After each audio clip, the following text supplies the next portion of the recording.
Hello बच्चों, आपका अपने ट्यूटर टॉक चैनल में स्वागत है। आज की वीडियो में मैं आपको एक इम्पोर्टेंट डेरिवेशन सोल्व करवा रहा हूँ।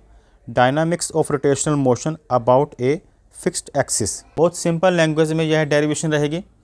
यह क्लास 11 फिजिक्स के chapter system of particles and rotational motion की एक इम्पोर्टेंट डेरिवेशन है। इसमें क्या होता है कि एक ऑब्जेक्ट पे जब फोर्स लगाई जाती है तो वह अपने एक्सिस के ठीक परपेंडिकुलर मूव करता है।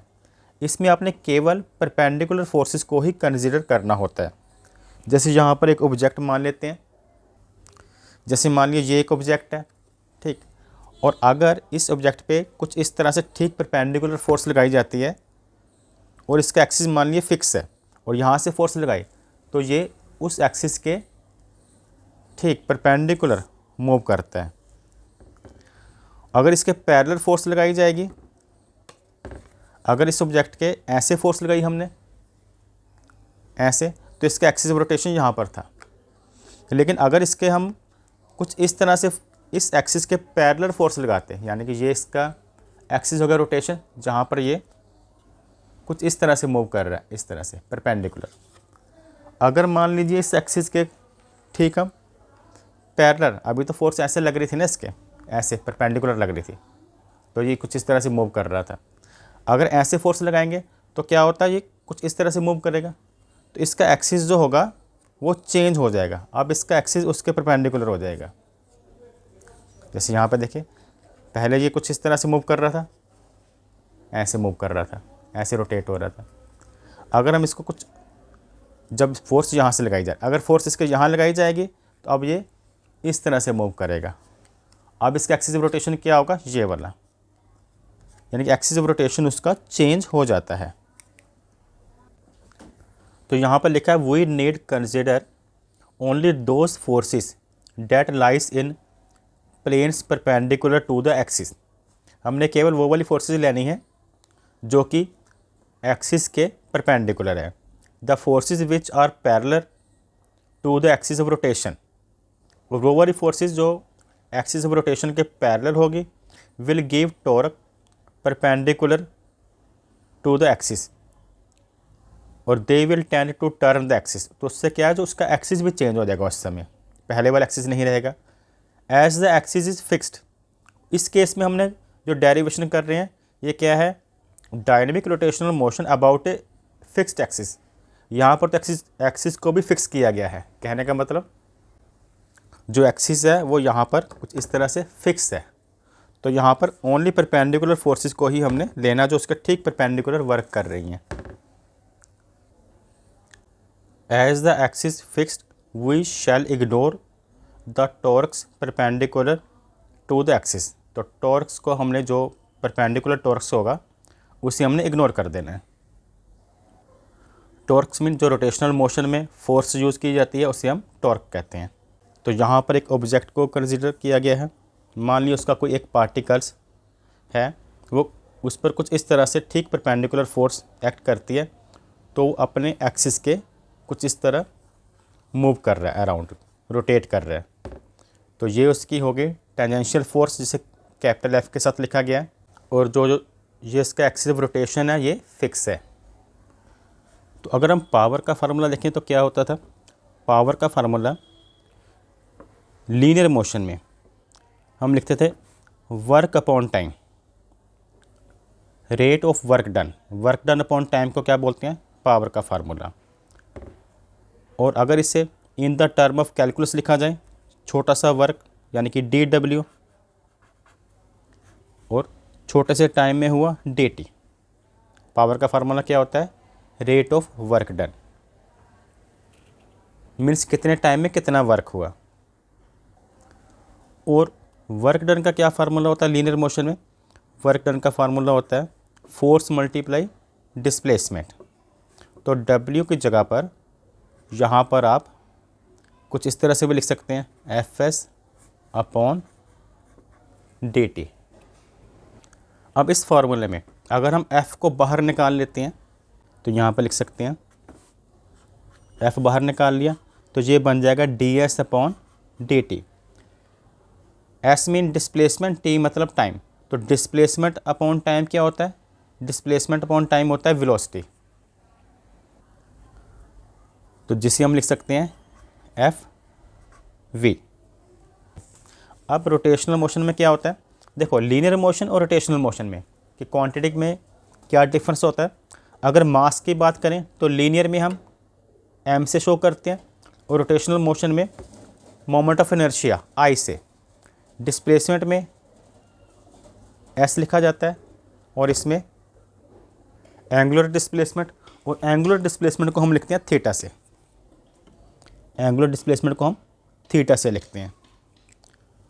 और D S upon D T होता है वी, और D theta upon D T अगर हम करेंगे मीन्स अगर हम एंगुलर डिस्प्लेसमेंट लेते हैं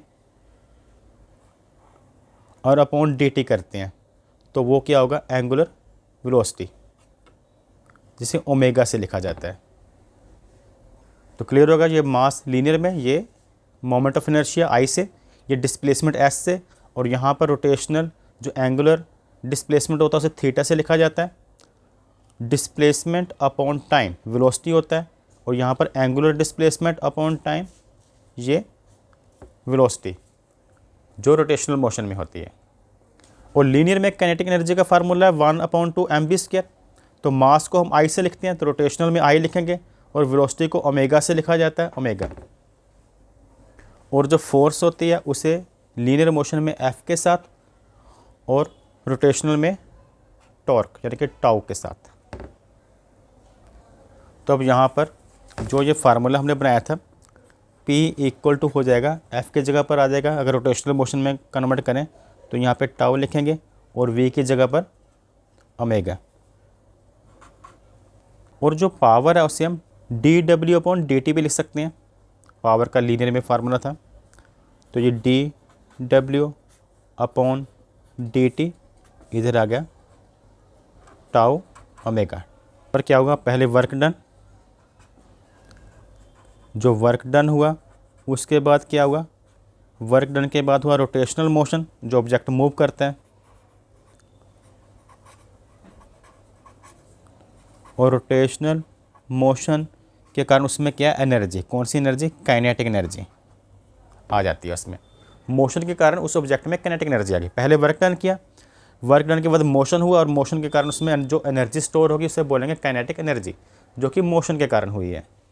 और काइनेटिक एनर्जी को कैसे लिखा जाता है, लीनियर फॉर्म में मैंने बताया था 1/2mv², और रोटेशनल मोशन में 1/2I⍵²। तो यहाँ पर मैं लिख सकता हूँ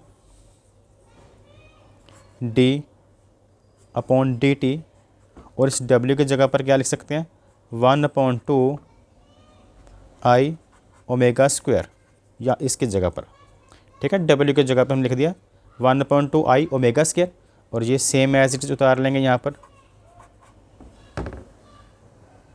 अब ये वाली वैल्यू जो कि हमने बाहर निकाल लेंगे ओमेगा को छोड़कर, तो बाहर क्या क्या आ जाएगा, 1/2 यहाँ पर I, और ये d/dt ओमेगा² इक्वल टाउ और ओमेगा। अब यहाँ पर इस पार्ट का तो होना डिफ्रेंशिएट करेंगे ओमेगा² का, क्योंकि ये d/dt है। ये किसके रिस्पेक्ट है, टाइम के रिस्पेक्ट है। अगर टाइम के रिस्पेक्ट हो तो क्या करना होता है, जैसे आपको पता होगा, अगर हम x² का डिफ्रेंशिएट करते हैं इन रिस्पेक्ट ऑफ x, इसका अगर डिफ्रेंशिएट करते हैं तो हमारा आंसर आता है 2x dx/dx। अगर कुछ इस तरह से लिखा है और इसका डिफ्रेंशिएशन करना है तो ये माना जाता है कि हम x² का डिफ्रेंशिएट कर रहे हैं, जो नीचे लिखा है dx उसके रिस्पेक्ट। तो इसका आंसर आता है 2x dx/dx। तो एक्चुअली ये कट जाता है और ये आंसर हम मोस्टली केवल ये लिखते होते हैं, यानी कि नीचे वाले अल्फ़ाबेट ऊपर वाले अल्फ़ाबेट की मैचिंग है। अगर बाई चांस यही क्वेश्चन ऐसे आ जाता है dx/dt होता, तो फिर कैसे करना था डिफ्रेंशिएट, तो इसका कुछ इस तरह से आना था 2x, क्योंकि इस यहाँ पे भी x² का 2x, यहाँ पर भी x² का 2x, और साथ में dx/dt। अगर यहाँ पे dt होता, यहाँ पर हमने क्या मानना अब dt, क्योंकि ये तो सेम प्रोसेस हो गया था ना।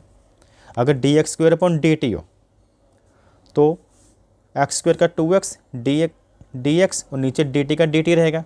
अब इसकी कटिंग नहीं होगी तो इसे ऐसे ही लिखना पड़ेगा। तो सेम यहाँ पर भी देखो मैचिंग नहीं बन रही, यहाँ ओमेगा स्क्वायर है, यहाँ पर डी टी है, तो ये बनेगा 2 ओमेगा डी ओमेगा, कुछ इस तरह से।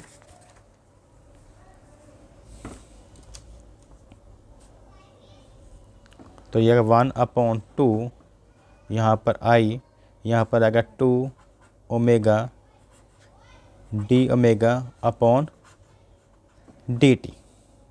मैचिंग नहीं है तो इसका तो हम डी ओमेगा आना था, लेकिन कटिंग इनकी नहीं हुई थी, ऐसे ही रह गया। यहाँ पर 2 की कटिंग हो सकती है, 2 से 2 कट गया। अब हमारे पास क्या बचा, यहाँ पर आ जाता है आई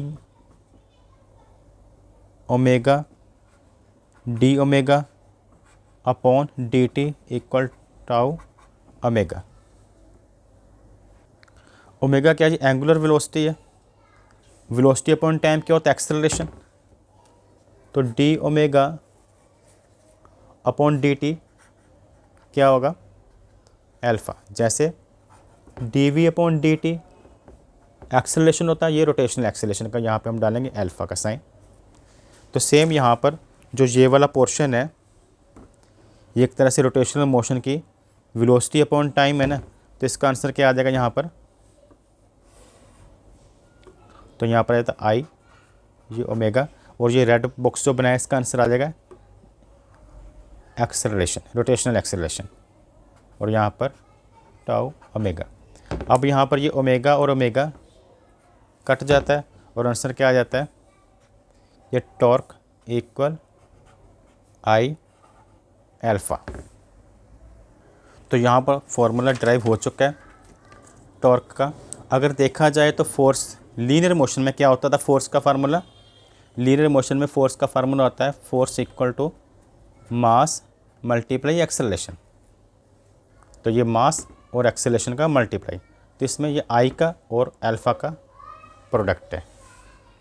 तो यहाँ पर डेरिवेशन सॉल्व हो चुकी है। Thanks for watching.